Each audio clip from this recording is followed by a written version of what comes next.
आप सभी को मेरा प्यार भरा नमस्कार। आज हम इंडियन कॉन्स्टिट्यूशन के एक बहुत ही महत्वपूर्ण विषय पर चर्चा करेंगे, संघ लोक सेवा आयोग और राज्य लोक सेवा आयोग, यूपीएससी और स्टेट पीएससी। तो सबसे पहले हम बात करते हैं यूपीएससी की। तो संघ लोक सेवा आयोग एक केंद्रीय भर्ती अधिकरण है। यह एक स्वतंत्र और संवैधानिक संस्था है, संवैधानिक निकाय है जो संवैधानिक प्रावधानों के अंतर्गत काम करती है। देश में जो भी प्रशासनिक मामले होते हैं, तो प्रशासनिक मामलों को सुचारू रूप से चलाने के लिए एक प्रशासनिक लोक सेवक होते हैं। प्रशासनिक लोक सेवक की भर्ती किस तरीके से की जाती है और उनकी उन्नति किस तरीके से, उनको प्रोन्नति किस तरीके से होती है, उनको किस आधार पर अपॉइंट किया जाता है, तो ये सारे प्रावधान जो हैं वो आज की क्लास में हम देखेंगे। सर्वप्रथम आर्टिकल 312 के अंतर्गत IAS का प्रावधान दिया हुआ है, all India service. All India service एक बॉडी है ना, जिसका क्रिएशन, जिसका गठन जो है वो संसद के द्वारा किया जाता है। संसद में जो राज्यसभा में उपस्थित और मत देने वाले सदस्य जो होते हैं, उनके 2/3 बहुमत से क्या किया जाता है, ऑल इंडिया सर्विस का जो है वो गठन किया जाता है। ऑल इंडिया सर्विस के अंतर्गत 3 संस्थाएं आती हैं। एक आता है आपका UPSC, union public service commission, दूसरा है आपका JPSC, joint public service commission, और तीसरा है आपका SPSC, state public service commission. ये तीनों ही अपने अपने क्षेत्र में क्या करते हैं, पब्लिक सर्वेंट्स का अपॉइंट करते हैं, है ना, जो अपने अपने क्षेत्र में क्या करते हैं, सरकार को सेवाएं देते हैं और जो भी किसी भी देश का जो एडमिनिस्ट्रेटिव सिस्टम होता है उसको सुचारू रूप से चलाने के लिए इनकी जो है वो नियुक्ति की जाती है। इसके अंतर्गत भारतीय प्रशासनिक सेवा और भारतीय पुलिस सेवा, जिसको हम बोलते हैं, जैसे भारतीय प्रशासनिक सेवा मतलब इंडियन एडमिनिस्ट्रेटिव सर्विस, जैसे कि कलेक्टर की जो नियुक्ति होती है वो इसी के अंतर्गत की जाती है, IAS ऑफिसर होता है।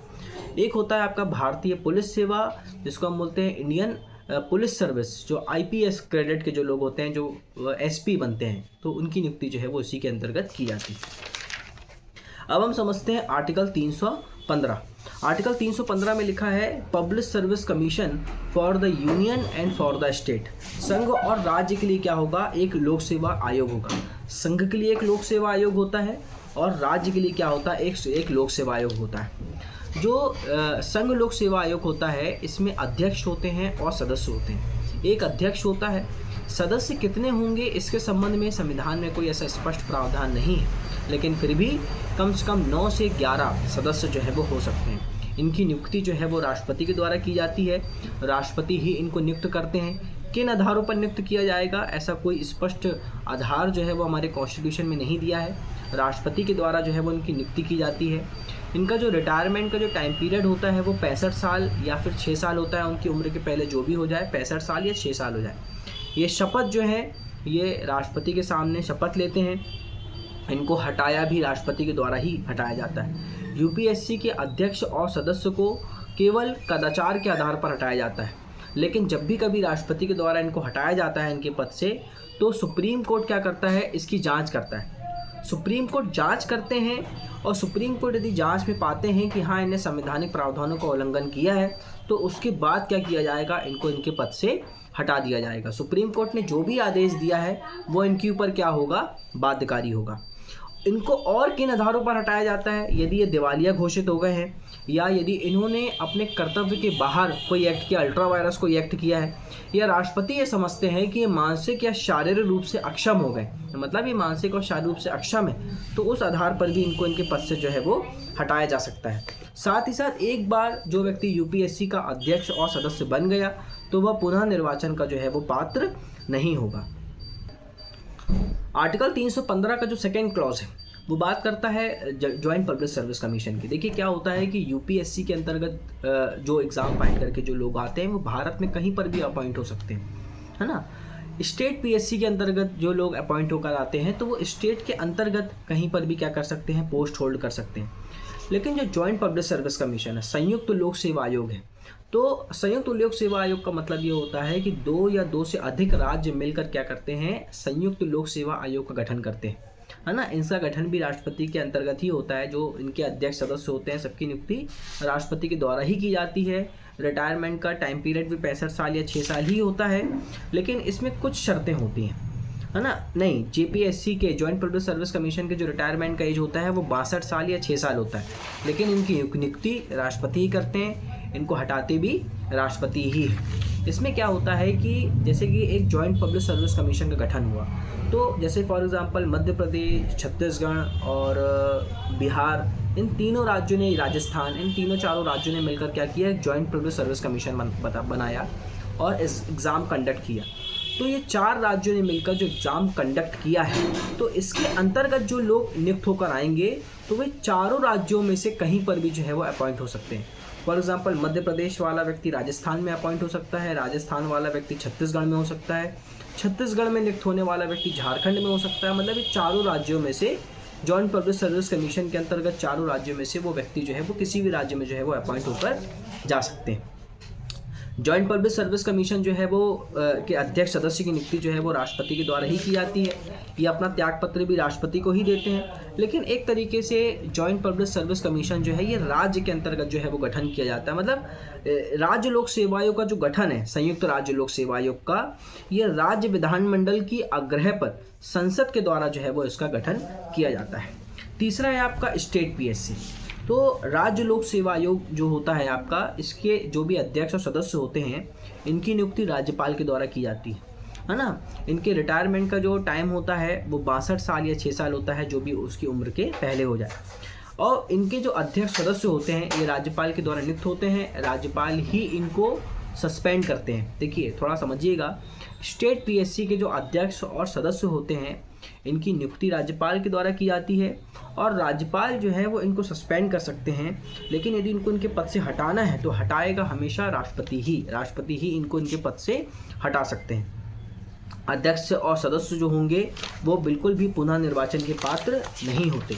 अब इनकी स्वतंत्रता क्या क्या होती है, तो देखिए जो संघ लोक सेवा आयोग का अध्यक्ष और सदस्य होता है वो राष्ट्रपति उनको केवल संविधान में दिए गए प्रावधानों के आधार पर ही हटा सकते हैं और किन्हीं आधारों पर उनको नहीं हटा सकते।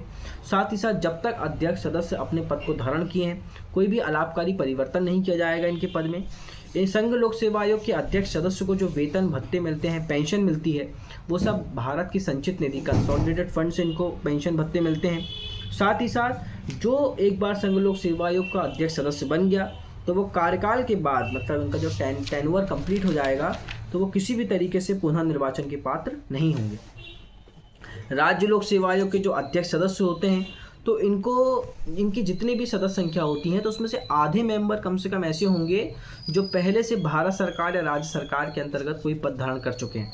जैसे कि कोई सरकारी स्कूल का टीचर है, यदि वो 10 साल तक यदि उसने सरकारी स्कूल के टीचर के रूप में यदि सेवाएं दी तो वो राज्य लोक सेवा आयोग के सदस्य के रूप में जो है वो नियुक्त होने का जो है वो पात्र हो सकता है।